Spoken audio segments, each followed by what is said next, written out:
একবার আল্লাহ তাআলা জিবরাইল আলাইহিসসালামের মাধ্যমে রাসূল সাল্লাল্লাহু আলাইহি ওয়াসাল্লামকে জানিয়ে দিলেন, হে আল্লাহর নবী, আপনার প্রিয় সাহাবী বেলাল আর মাত্র 7 দিন দুনিয়াতে জীবিত থাকবে, তারপর তিনি ইন্তেকাল করবেন।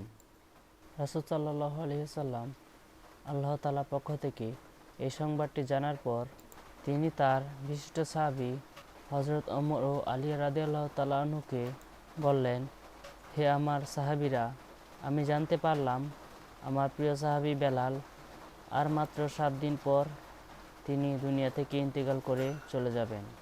কিন্তু আমি জানি আমার এই প্রিয় সাহাবী এখনও বিবাহের সুন্নত আদায় করেনি।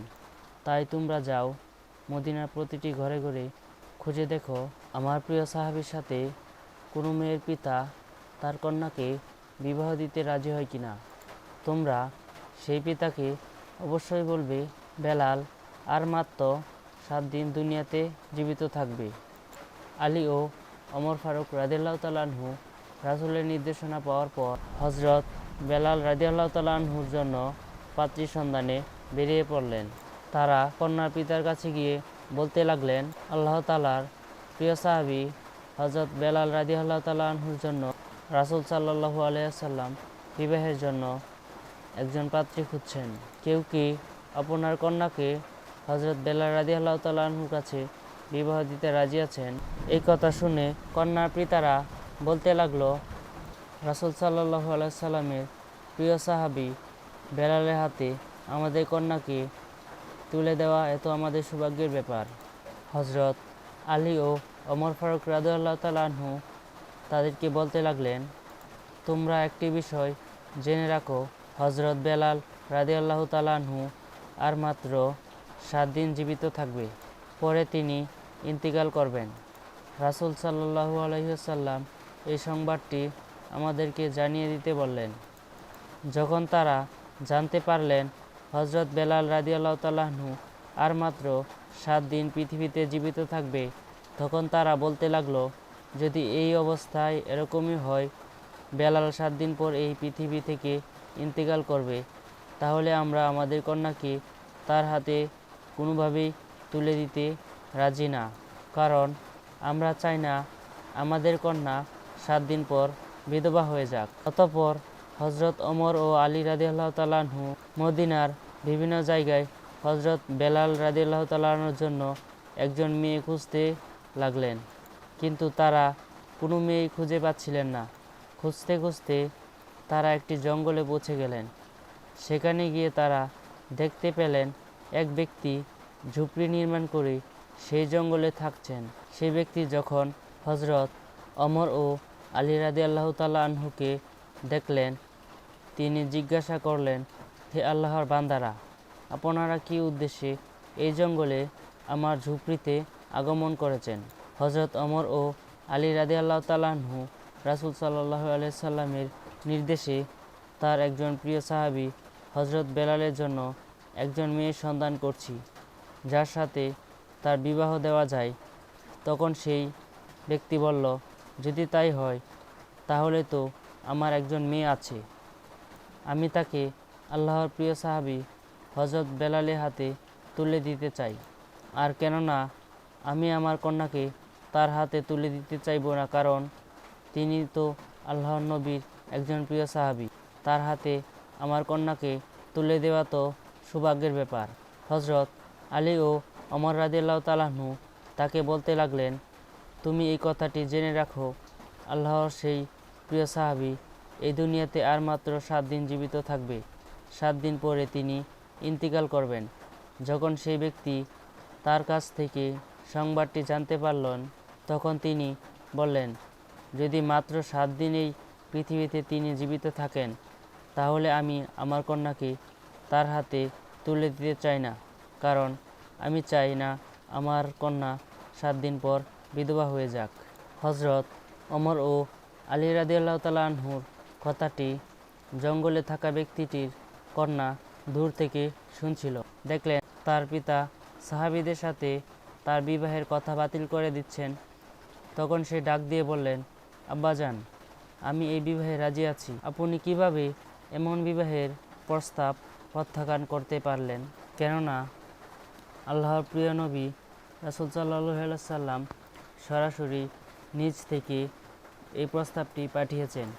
আব্বাজান, আমার জীবনে যতই কষ্ট হোক না কেন, আমি চাই রাসূল সাল্লাল্লাহু আলাইহি সাল্লামের এই নির্দেশনাটি পালন করতে। এরপর প্রিয় সাহাবী হযরত বেলালের সাথে সেই কন্যার বিবাহ হয়ে গেল।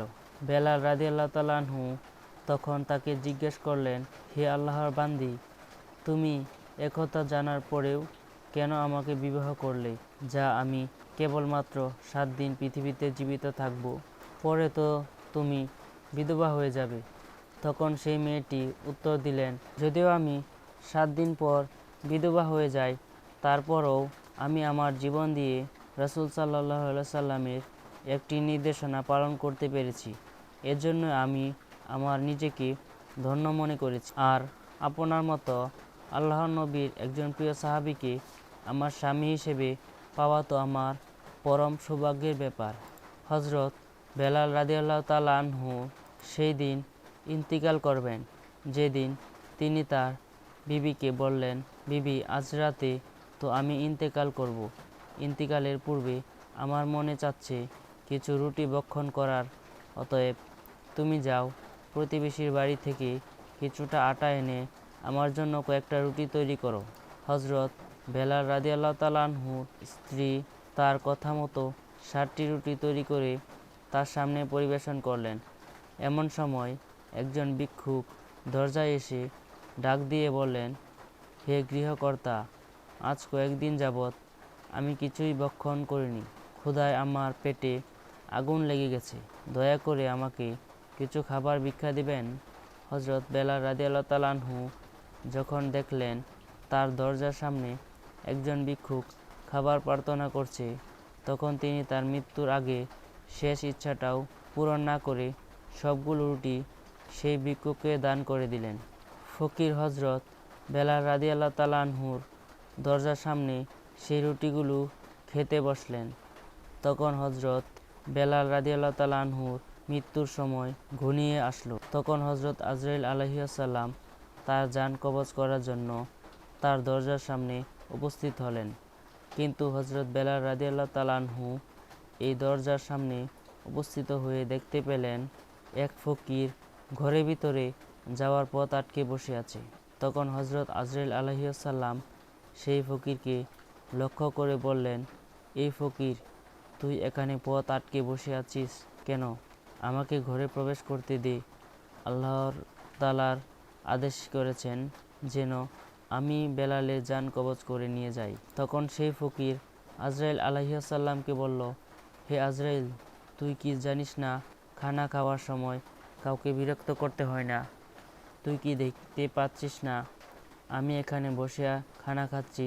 হযরত আজরাইল আলাইহিস সালাম যখন দেখলেন ফকির কোনোভাবেই তার পথ ছাড়ে না, তখন তিনি আল্লাহ তাআলার কাছে গিয়ে বললেন, হে পরওয়ারদিগার, আমি আপনার হুকুমে আপনার বান্দার বেলালের জান কবজ করতে গিয়েছি, কিন্তু সেখানে গিয়ে দেখি এক ফকির বেলালের ঘরের দরজার সামনে পথ আটকে বসে আছে। আমি তার কারণে বেলালের ঘরে প্রবেশ করতে পারছি না এবং তার জান কবজ করতে পারছি না। তখন আল্লাহ তাআলা আজরাইল আলাইহিস সালামকে বললেন, হে আজরাইল, আমার এই যে বান্দা বেলালের দরজার সামনে বসে আছে, সে আমার অত্যন্ত প্রিয় ভালোবাসার পাত্র। খবরদার, তুই তার সাথে কোনো রকম বেয়াদবি করিস না। এখন গিয়ে তুই আদবের সাথে তাকে জিজ্ঞেস কর সে কি চায়। যদি তার কোনো দাবি থাকে, তুই তার দাবি পূরণ কর, তারপর হযরত বেলালের জান কবজ করে নিয়ে আসিস। আল্লাহ তাআলার এই নির্দেশে হযরত আজরাইল আলাইহিস সালাম আবার হযরত বেলাল রাদিয়াল্লাহু তাআলা আনহুর দরজার সামনে আসলেন তার জান কবজ করার জন্য। কিন্তু তখন তিনি দেখতে পেলেন সেই ফকির হযরত বেলালের দরজার সামনে রুটিগুলো ভক্ষণ করছে। এবার হযরত আজরাইল আলাইহিস সালাম সেই ফকিরকে বললেন, হে আল্লাহর প্রিয় বান্দা, বলো, তুমি বেলালের দরজা থেকে সরে যাওয়ার জন্য কি চাও? আল্লাহ তাআলা বলেছেন, তুমি যা চাইবে আল্লাহ তাআলা তাই তোমাকে দান করবে। তখন সেই ফকির বলল, বেলাল আমাকে 60টি রুটি দান করেছে। আর আল্লাহ তাআলা বলেছেন যে 1 গুণ দান করবে তার বিনিময়ে আল্লাহ তাআলা তাকে 10 গুণ দান করবেন। আমি চাই বেলালের এই 60টি রুটির বিনিময়ে তাকে 70 বছর হায়াত দান করা হোক। ফকিরের কথা শুনে হযরত আজরাইল আলাইহিসসালাম বললেন, এটা তো অসম্ভব। আল্লাহ তাআলা আমাকে জান কবজ করার নির্দেশ দিয়েছেন, অতএব আমাকে তার জান কবজ করে আল্লাহ তাআলার হুকুম পালন করতে হবে। তুমি এছাড়াও অন্য কিছু চাও, এছাড়াও তুমি যা চাইবে আল্লাহ তাআলা তোমাকে তাই দান করবেন। তখন সেই ফকির বলল, আমি এছাড়া অন্য কিছুই চাই না। দুনিয়ায় কোনো ধন সম্পদ, পার্থিব সুখ শান্তি কোনো আশা আমার নেই। আমি চাই আল্লাহ সাহাবী হযরত বেলাল রাদিয়াল্লাহু তাআলা আনহু হায়াত 70 বছর পর্যন্ত বৃদ্ধি করে দেওয়া হোক। হযরত আজরাইল আলাইহিসসালাম বললেন, তোমার এই দাবি কোনোভাবেই আমি পূরণ করতে পারবো না। আল্লাহ তাআলা আমাকে তার জান কবজ করার নির্দেশ দিয়েছেন, অতএব আমি তার জান কবজ করতেই হবে। তখন সেই ফকির বলল, আজরাইল, আল্লাহ তাআলা পারে না এমন কোনো কাজ নেই।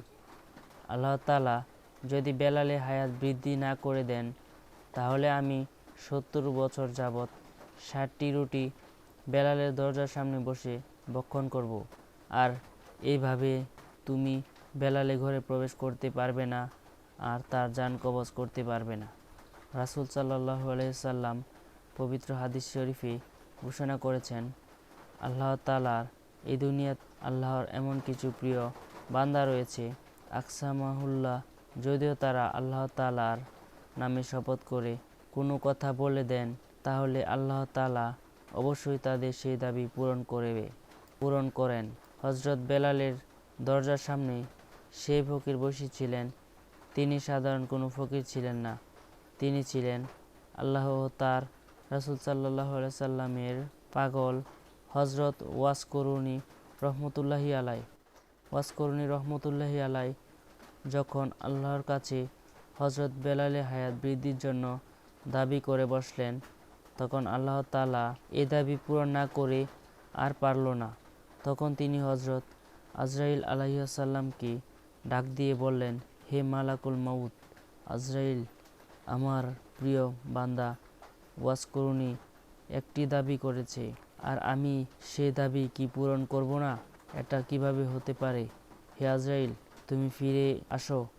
আমি আমার প্রিয় বান্দা হযরত ওয়াসকরুনী দাবি মঞ্জুর করে নবীজির প্রিয় সাহাবী হযরত বেলালের হায়াত 70 বছর পর্যন্ত দীর্ঘ করে দিলাম।